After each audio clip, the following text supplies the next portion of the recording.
Technically Speaking, I'm Stephen Parker. In the upcoming programs, we will be looking at the two-year technical degree programs offered to you here at Paducah Community College. PCC offers several business degree programs which develop the necessary skills for success in today's business world. Students who complete degree requirements will be awarded an Associate in Applied Science degree. PCC's business technology degree programs provide a balance between technical education courses, computer skills, and general education courses. A core curriculum provides students with a foundation of knowledge applicable to any business career. The real estate management option leads to careers which may include sales, development, counseling, finance, marketing analysis, valuation, and property management. Students may meet licensing requirements while completing the degree. Valuable skills in selling, renting, and buying property are taught. The student will study about property listings, interviewing prospective clients, showing properties, discussing conditions of the sale or terms of the lease, assisting with drawing up real estate contracts, and negotiating loans on property. Many real estate management students work full-time while completing their degree requirements. To better serve these students, courses in this option are primarily offered during the evening. Experienced realtors teach the majority of the real estate courses.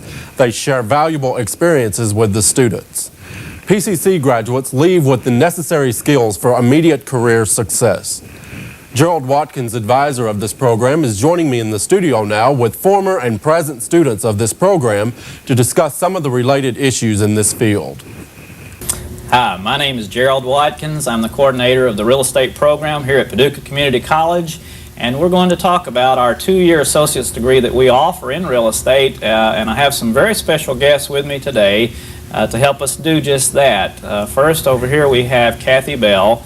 And she just graduated from Paducah Community College with a two-year associate's degree in real estate within the last year, and now has transferred and is attending a four-year university to get her four-year degree, and works for Dixon Realty, has for a number of years, and as all of my guests are very active in the Paducah Board of Realtors. In the middle is Mr. Chad Sirk, and he is with Prudential Sirk and Company. As the office manager and sells commercial real estate, head of that division, has an MBA degree from the University of Kentucky, and is a teacher here in the real estate program for us at PCC. And to my right is Ruth Wooten, who is currently a student enrolled in the PCC real estate program, working toward her degree, and she owns her own real estate firm, Dogwood Springs Realty, and she will be telling us what it's like to be a student in the PCC program. So special thanks to all my guests. We appreciate you being with us, and we want to educate the people out there a little bit about what we have to offer here at PCC and the benefits of obtaining a degree in real estate and what kind of opportunities one might have out there in the market. First, we can start with Mr. Chad Sirk here, who is one of our professors, and ask him about what are the qualifications for one to if a person wants to calls out here or comes out here and they want to enroll in a real estate class or a real estate program, they usually want to know first off the bat, if they're interested in a career in real estate, what are the qualifications? You have to be state licensed, right? Tell us what the qualifications are for selling a real estate in Kentucky, or becoming a sales associate, I guess would be the proper title, right? Correct. To be a licensed sales associate in the state of Kentucky, you have to have 6 semester hours or equivalent from an accredited, state accredited college. You have to, at which point you will be able to take the Kentucky real estate licensing exam, and upon passing that exam, you can apply for a Kentucky real estate license. Okay. Okay, very good.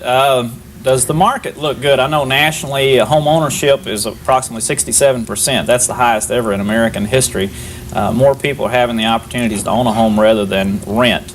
Does the market in the future for a person in real estate, what do you think? Does it look good? What are the benefits of a home ownership, and why would a person be interested in considering real estate as a career, maybe? Well, Joel, it's been a hot topic lately. Alan Greenspan, the Federal Reserve Chairman, has lowered interest rates to a point at which I believe that they're at their lowest since World War II. They were at least two or 3 weeks ago. The interest rates are low enough that many people who could not afford a home can now because of the lower interest payments.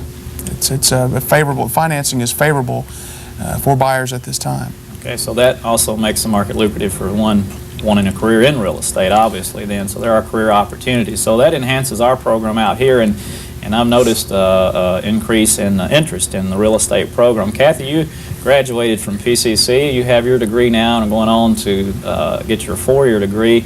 How has PCC's associate, while, as Chad said, you just need 6 hours and you can become a sales associate, but you've decided to go on and get your degree as Ruth is pursuing too. How has the real estate degree benefited you personally and professionally, and tell the people what your experiences have been and any benefits you've seen? Well, professionally, I get to work because of my degree. So by coming here, I was able to get an associate's degree and to go on to a 4-year college. I have been able to use my real estate classes as electives. I'm in a different area, but I'm still active in selling real estate. I had no problems transferring any of my credits to the 4-year college. And, you know, I found that I was very well prepared for my exam. I just went into taking the exam feeling real confident that the classes that I took here prepared me for them, and I've been in the field of real estate for several years now, so it's benefited me. Good. Well, I'm sure that makes Mr. Chad Sirk feel very good that he's done a great job teaching our students and preparing you. I was not her instructor. Really? Oh, well, I was BC before Chad. If you're, she would have still felt the same way, I'm sure. Oh, Oh, yeah. I'll take some of the credit. I actually had wonderful instructors, and I just can't complain at all about the classes. In fact, it was the real estate classes that really lit the fire for me to continue further in college. Okay. Good. Well, that's great to hear. Ruth, you are currently enrolled in our program and decided also to go beyond the minimum requirements that the state of Kentucky necessitates for a degree or to become a sales associate, and you've decided to pursue your degree too and lack a few more classes and you'll be finished. Obviously, it's a decision you don't regret, and tell us how it's benefited you professionally, you own your own firm, and personally, and what opportunities or doors it's opened for you, or just the confidence or whatever that it gives you to be in business. Okay, well, when I took my classes here, of course, it benefited me. It helped me prepare for the test. I had qualified teachers, as far as I'm concerned. They were with Sirk. And Ralph DiMartino, he was the marketing teacher, and his experience helped us, to prepare and know what to expect when we got into the real estate market. And then, of course, as far as your business, I pursued the real estate. We had to have extra credit hours to have a broker's license. So I chose to go through PCC and do that. I liked the teachers, and they were very knowledgeable. They were here in the market that I was going to work in. So that's how that benefited me. And I don't have any regrets about it. Okay, good. Okay, Chad, how does PCC's program differ from competing programs? There's obviously an accrediting agency, right, in the state of Kentucky. How does PCC stand up in comparison to other programs? Well, the Kentucky Real Estate Commission recognizes several schools and gives them that accreditation, whatever.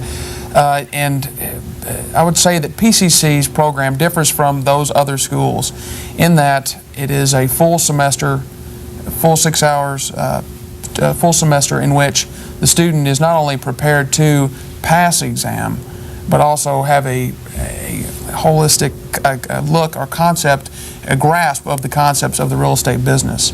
Our students are prepared, like I've said, not only to pass exam, but to hit the ground running once they enter the real estate industry.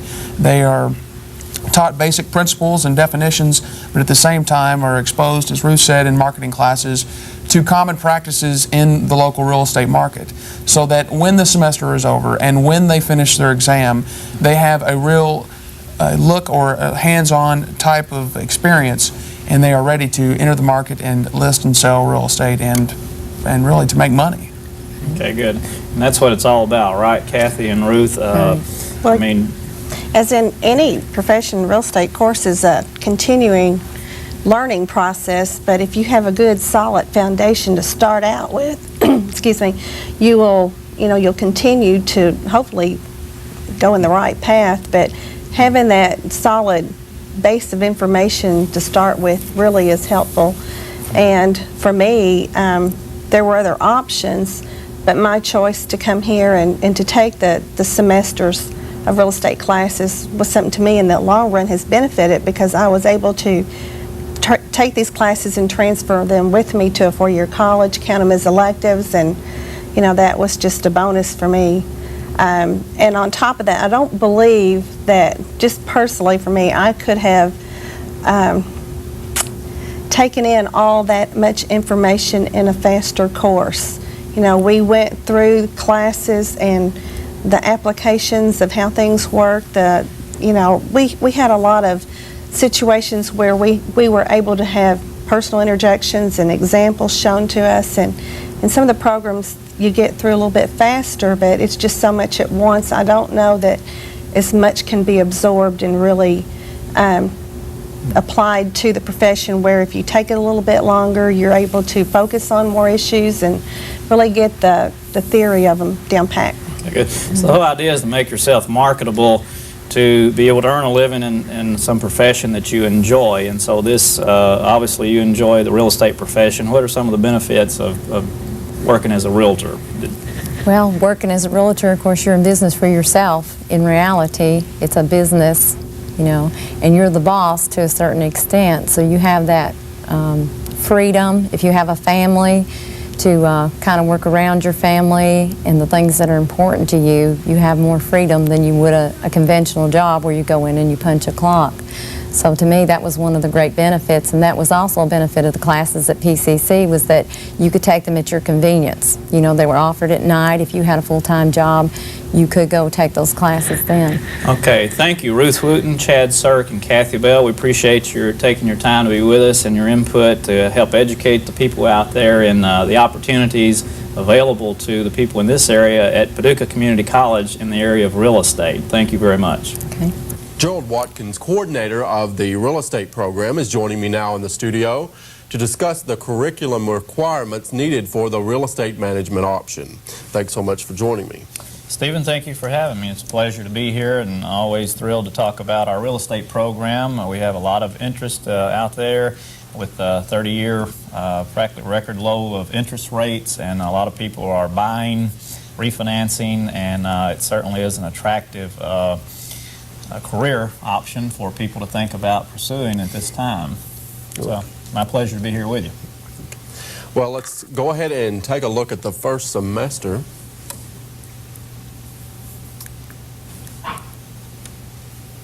We've got writing 1, Introduction to Business, or Intro to Business and Economics. And then we've got the real estate principles. Can you tell us a little bit about that? Yeah, Stephen, this is the recommended first semester full-time load for a student pursuing an associate's degree in real estate. The English 101, of course, the basic writing skills required, and then the Introduction to Business, the BE 160. You can take that, or the B&E 100, which the B&E 100 is only a 1-hour credit course. The BE 160 is a 3-credit hour. Just an introduction to the American economic or free enterprise system. Real Estate 100 is your first real estate course we recommend. Principles 1. And this just kind of gives you a general introduction to real estate as a business and as a profession.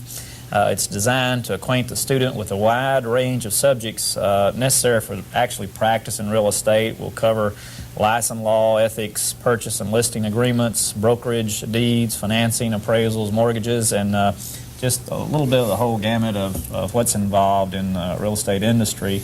And then we have a oral communications course, which could be basic public speaking or interpersonal communications, either one. And then we need a math class. Okay. Go ahead and bring that up, as you say, you got your communications course, and then you've got your math course, and that is just a general math requirement, right? That's not a college algebra. Right, Stephen. You don't have to have College Algebra 109. You can have any math course. The MAH 06070 and Math 108 are not, that doesn't include them, or the MA 199 or 201, anything but that, which includes just about most all the math courses. So excluding the MAHs and those two, any math class will do. So if you're not real strong in math, you don't have to, it's not going to be a class that's going to knock you out of the program. So just Okay, we'll move right on to the second semester.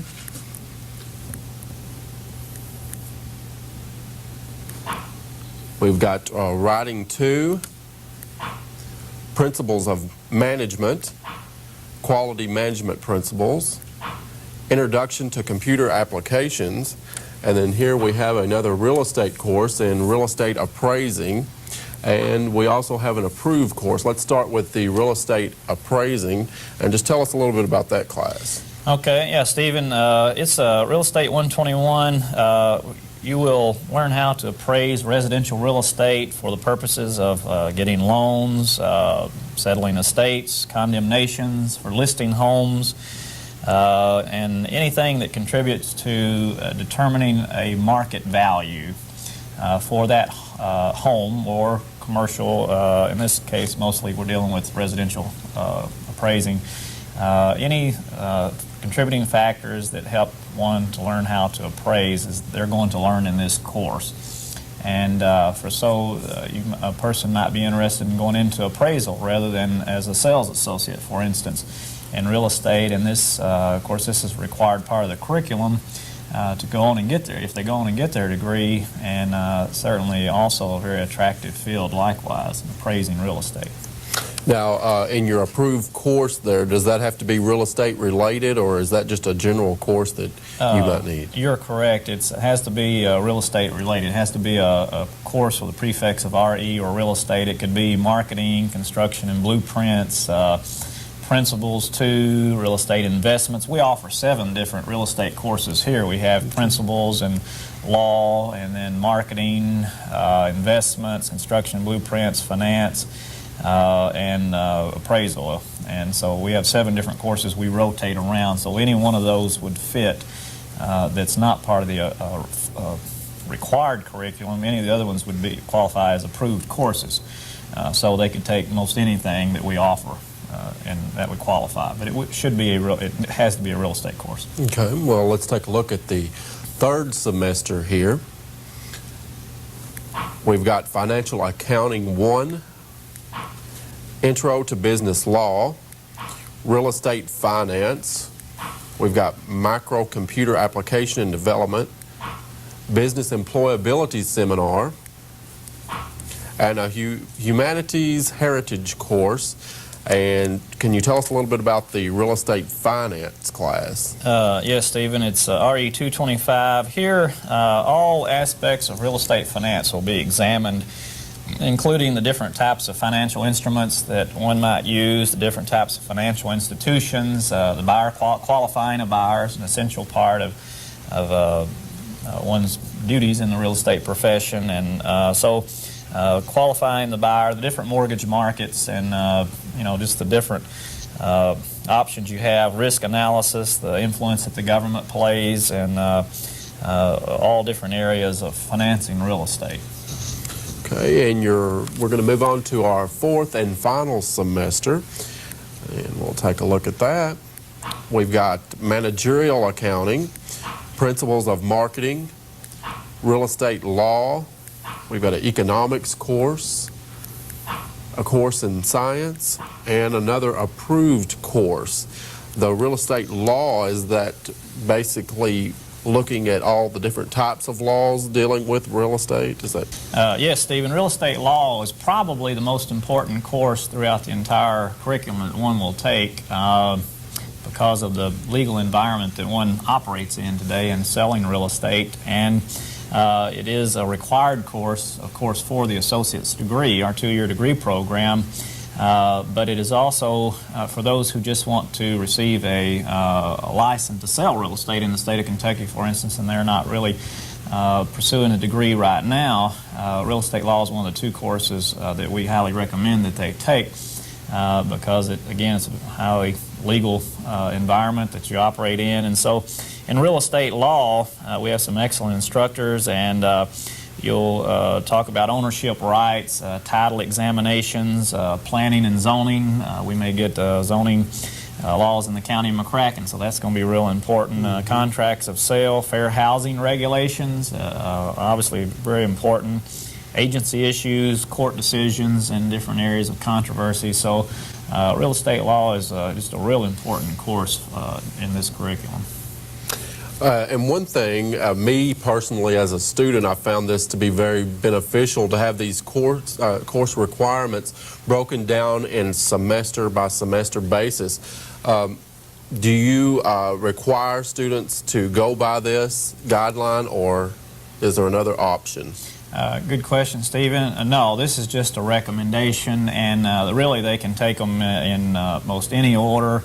Whatever will fit their schedule, whether they want to go early morning, afternoon, at night, part-time, full-time. We can work the schedule around. We just need to make sure we get the necessary courses in the different semesters, because all the courses aren't taught every semester, and of course the student wants to graduate as soon as possible. So I'm the advisor for the students majoring in real estate, so we just make sure that we keep them on track to get the courses when they're offered. But they can take them in any order, and full-time, part-time. This is just a recommendation to kind of help make it registration a little easier for them, and they can check them off as they go down the list to see what they have left to actually receive their degree. Okay. Well, I would just like to thank you for stopping by and sharing with us the information about the real estate management option, Mr. Gerald Watkins. Thank you, Stephen. It's my pleasure to be with you. It's always thrilling to get a chance to come over here and TV land and talk about what we have to offer here at Paducah Community College. And we're on the move and got some excellent programs, and real estate's just one of them. And if you're interested in real estate, any aspect of it, we'd love to have you out here. That's all the time that we have for today. Please join me again next time when we'll be discussing the office systems management. I'm Stephen Parker for Technically Speaking. Thanks for joining me.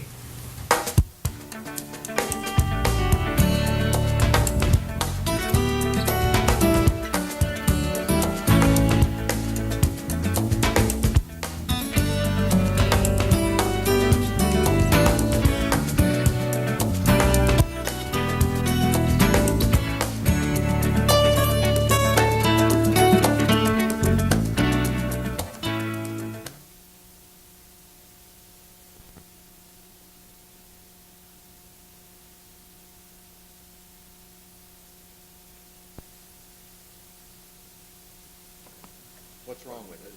Obviously, that was a leading question. I wouldn't make a very good lawyer, would I? What do we mean by alone? Okay, why do we need to replace this theta dot? It's not a state variable. Exactly, it is not a state variable. Theta is a state variable, but not theta dot.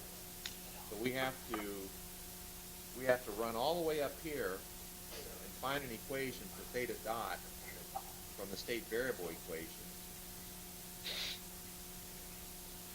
and substitute it into this last equation to get rid of theta dot.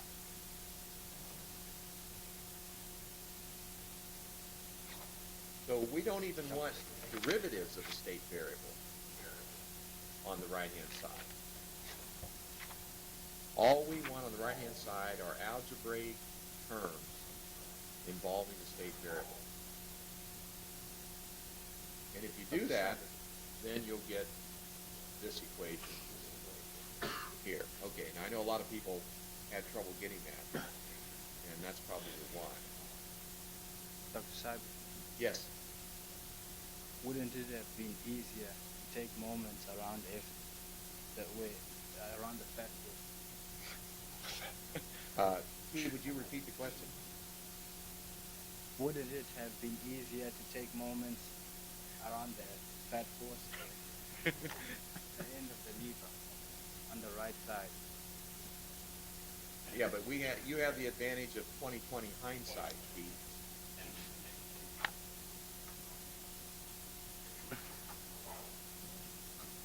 I don't think you could have made that. I don't think you could have posed that question before we solved the problem, could you?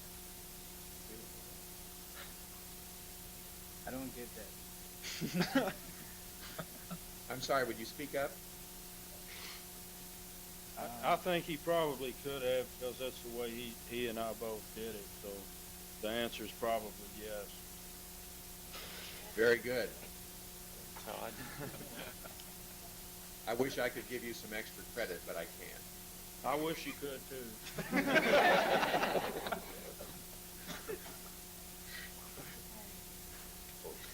Okay, but the point is, you see why we have to replace the theta dots as well as the x2s and v3s here. That's the important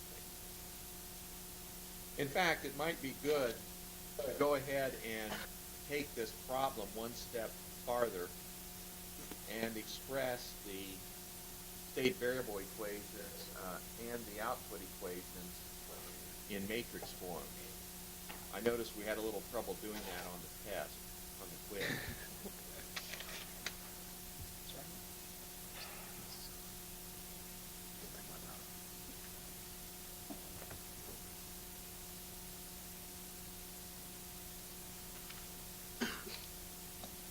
Okay, so here are the state variable equations in matrix form.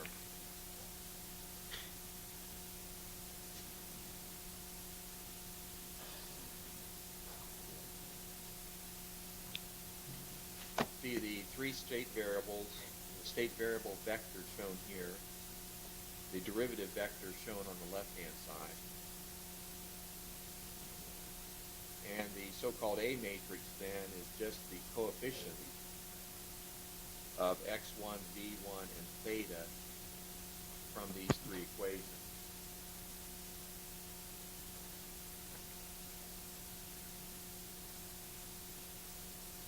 Since the first equation is only a function of the state variable v1, then we have 0, 1, 0 across the first row. The second row, the second equation has all three state variables. And the third equation has only x1 and theta, so there's a 0 in this location.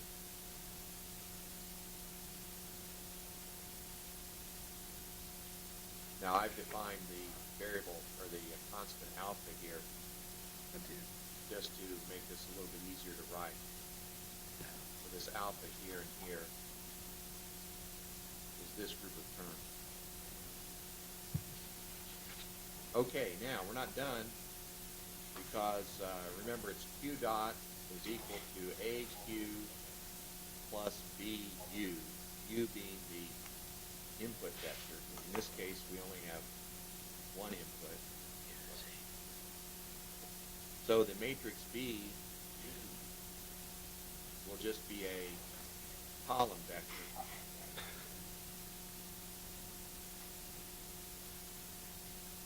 The input appears only in the third state variable. So we get zeros for the first two elements. And we get minus 3 over 4 alpha for the third element.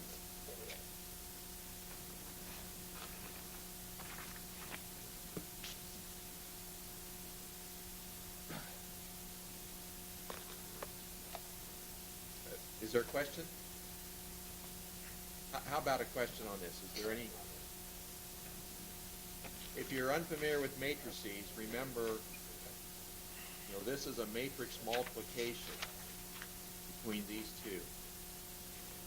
And that's a row-column operation. In other words, we take each element in this row and multiply it by the respective elements in this column.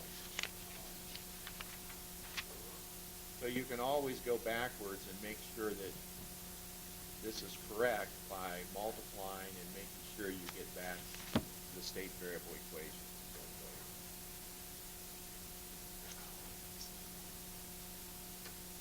Okay, any questions on that?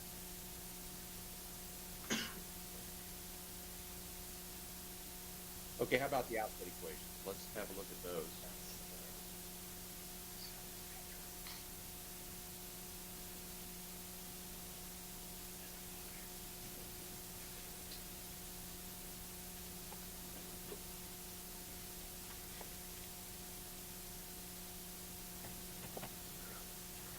So the first output equation is the force in the spring. You can see that's only a function of x1 and theta. So we have a 0 for the V1 term.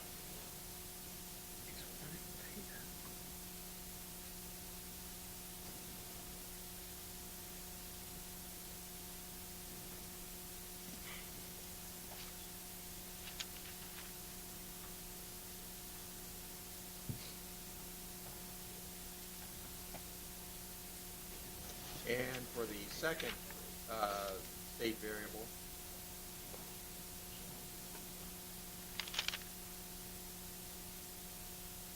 sorry, I was pointing at the second equation. For the first output equation,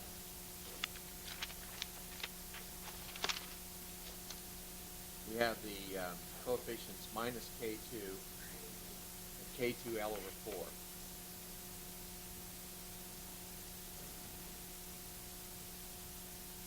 And 0 for the velocity term.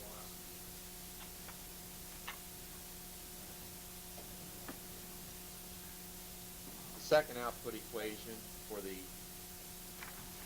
force on the lever at the pivot point also has a 0 for the velocity term. And these are the coefficients of those of the x1 and the theta term.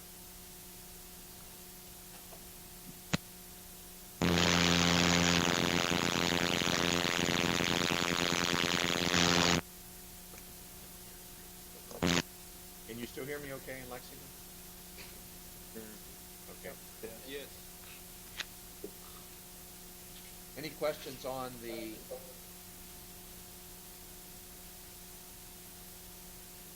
D matrix?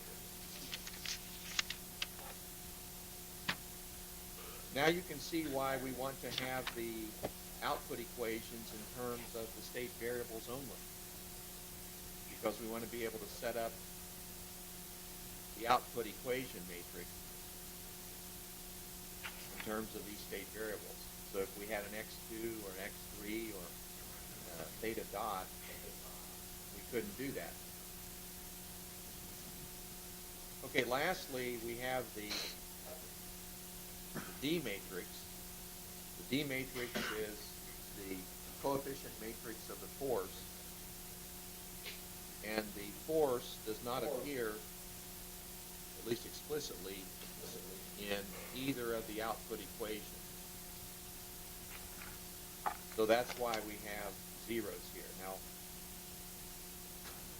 even though this is 0, we must put it there. And I think the reason will be clear when we get into MATLAB. But the way MATLAB works, first of all, MATLAB doesn't know anything about what the state variables are. It just calls them 1, 2, 3. The only thing MATLAB wants to know are the matrices A, B, C, and D. And we have to give it the D matrix even though it's a matrix of zeros, so that it knows that. Okay, so when I ask you to do the matrix formulation of the state variable form, you have to include zeros even for a matrix which is entirely zero. So that's part of the state space formalism. Okay, any questions on this problem? It's a fairly comprehensive problem, but also one fairly similar to the example problem. Everything going down okay? Okay. Let's look at the second problem.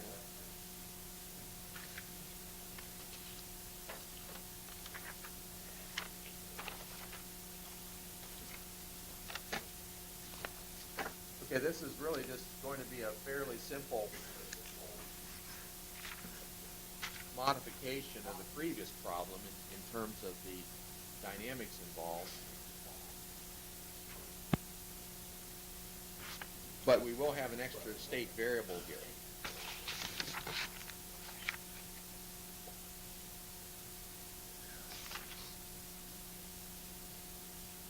First thing, let's calculate what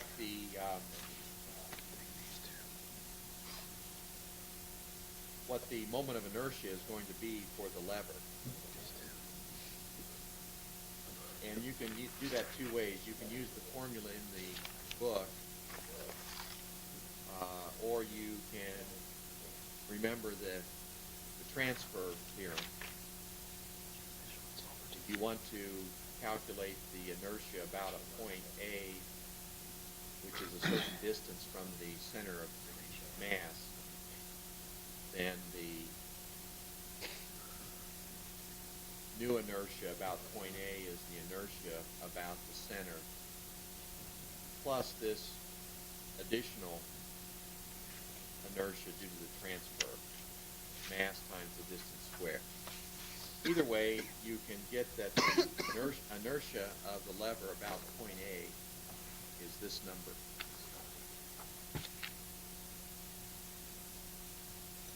Now the summation of the forces will lead to the same result. The only difference in the free body diagram is here we've gone ahead and made the substitution for x2. And that's permissible. If you want to go ahead and make that substitution in the free body diagram, that's fine. Because now the free body diagram here will be in terms of the state variables.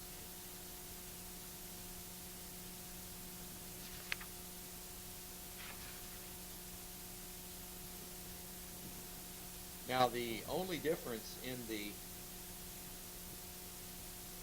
equation for the lever is that now we have the inertia torque, or D'Alembert's torque,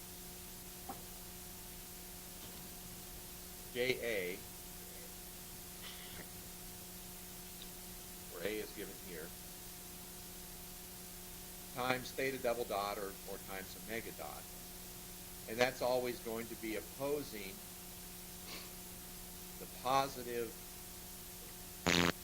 acceleration of the lever. So the positive acceleration of the lever, of course, is defined counterclockwise. So the D'Alembert's torque will be clockwise.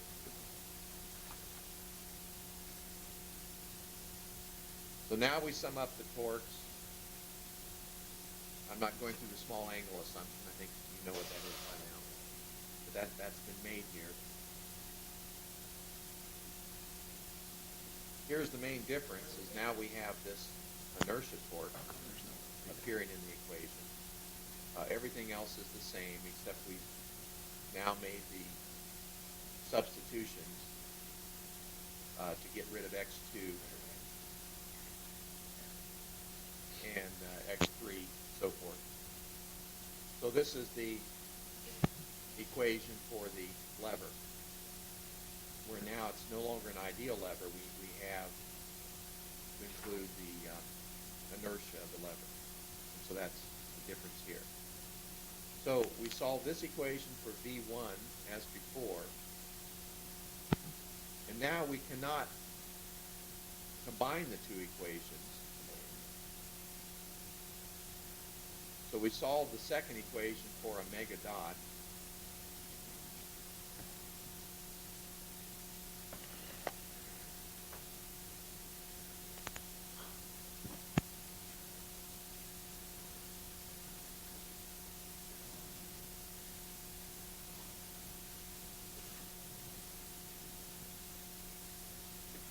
solve the first equation for V1 dot, we solve the second equation for omega dot. Of course, the other two state variable equations are the default values, the default equations.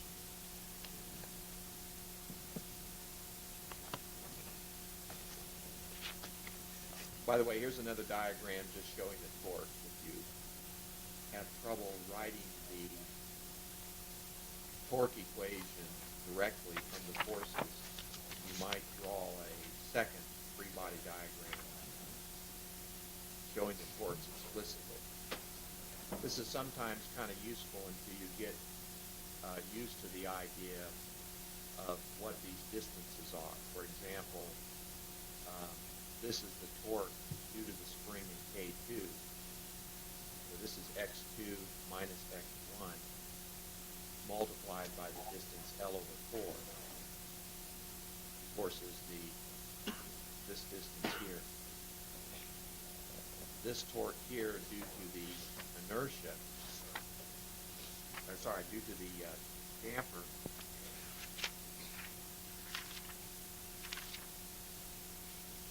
is just obtained by replacing, well, V2, V3 times the distance, 3L over 4, but then we replace V3 with 3L over 4 omega, so that's how this number came about. Okay, so however you want to do that, either do it directly from the forces, or if you want to draw an extra free body diagram, please do so. So we obtained now we have 4 state variable equations. And here's the output equation again. Okay, that's going to be the same. Okay, so we could write this in state variable form, in matrix form, if we wanted to as well. So that would be an easy second step.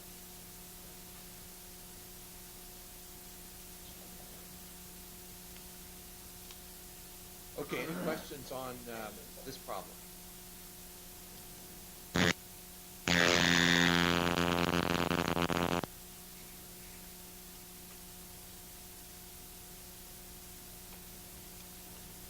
All right.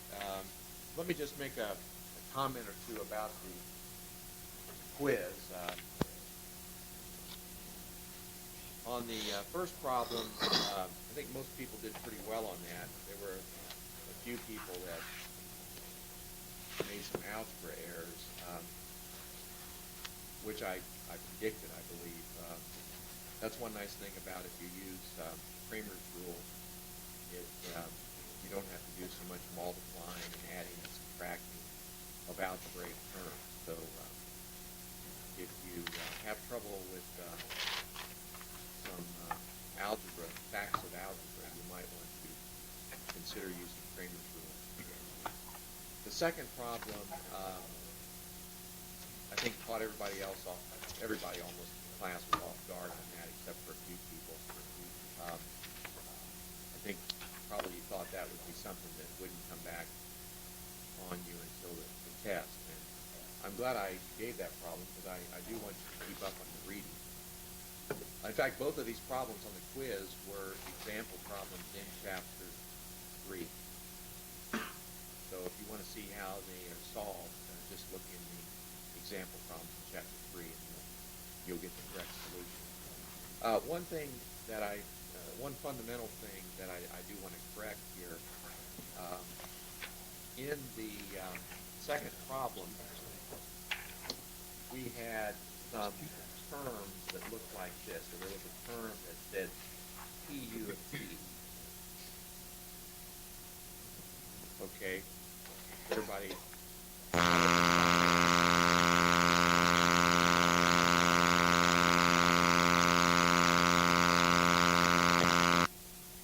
Now, a number of people said that was equal to 0.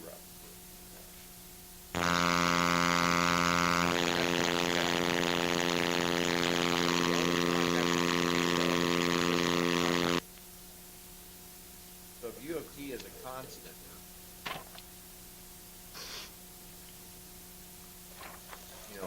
example, gravity.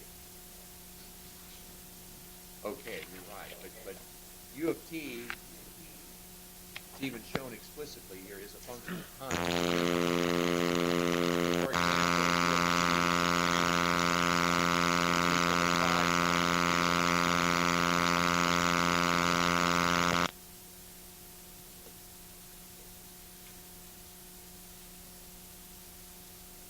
then this is not equal to 0 in general.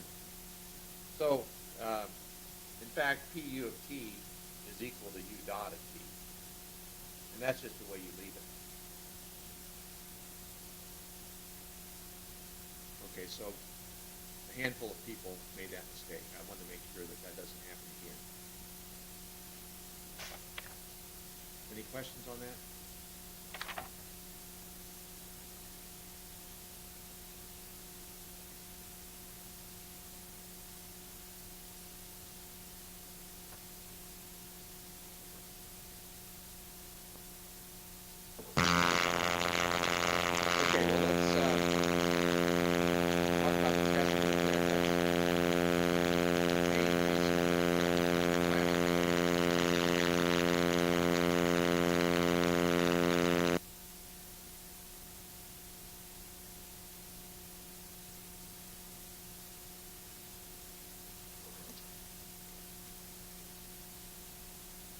So we'll cover material in chapters 2, 3, and 4. Chapter 4 just through today's assignment, that is through page 117 only.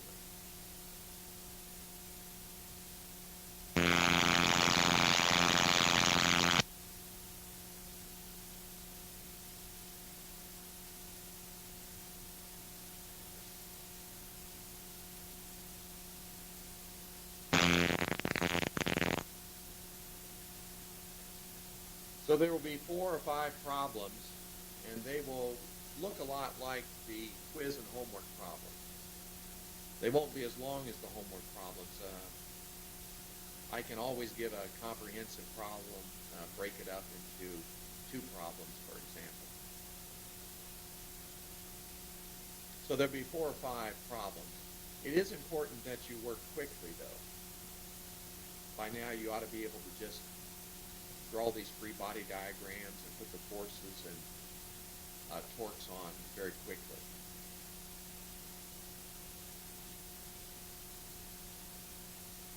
And of course, everything will be closed.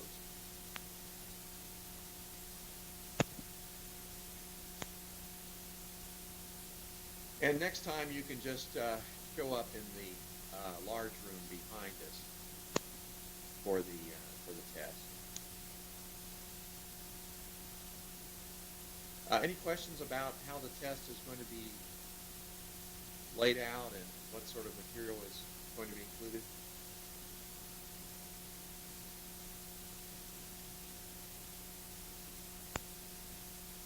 We don't have a very curious audience this morning. You're probably thinking about that big game this weekend.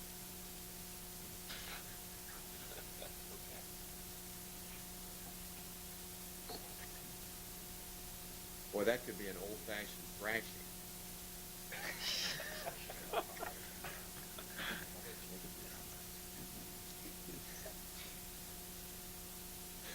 mean, you can imagine how Florida felt after that Tennessee game last week. They're probably going to take blood out of Kentucky this weekend if we let them.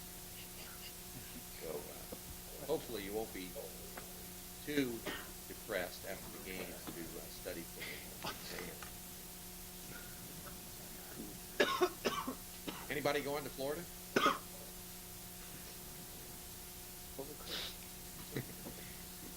I wouldn't think so.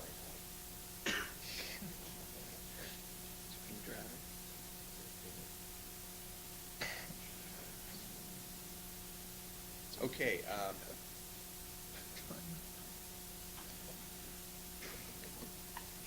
Any comments or questions about the test?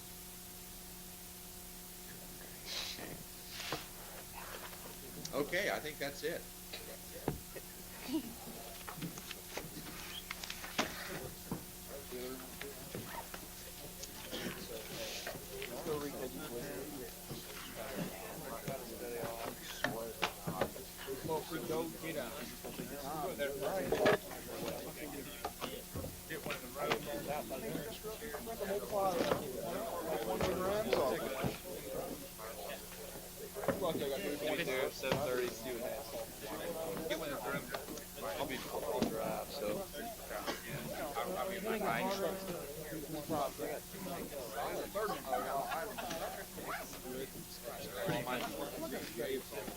Is the fourth one the one at the pyramid? Yeah, you're only reason is because. What time? 7. Take notes yesterday.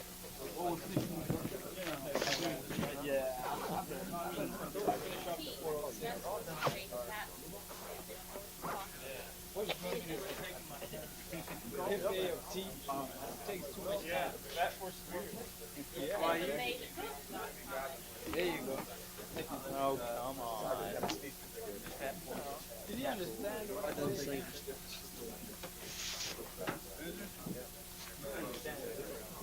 I'll probably run into you anyway.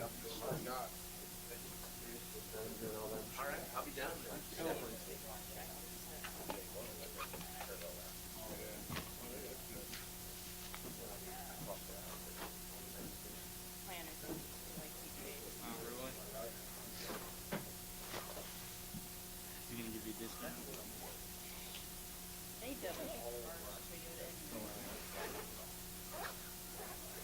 Maybe I should keep that idea.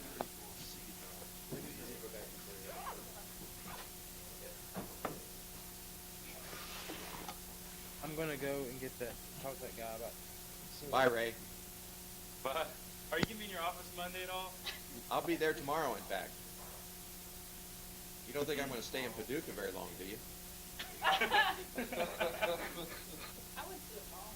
There's a good place there called Jeremiah's Oh, really? in Paducah. Yeah. It was Well, still in business. It's been about 5 years ago. Maybe I'll get these guys down here to take. Paducah what? Jeremiah's. Used to be, Is that a way? it's just a couple blocks from the river. Yeah, I'll be back in the morning.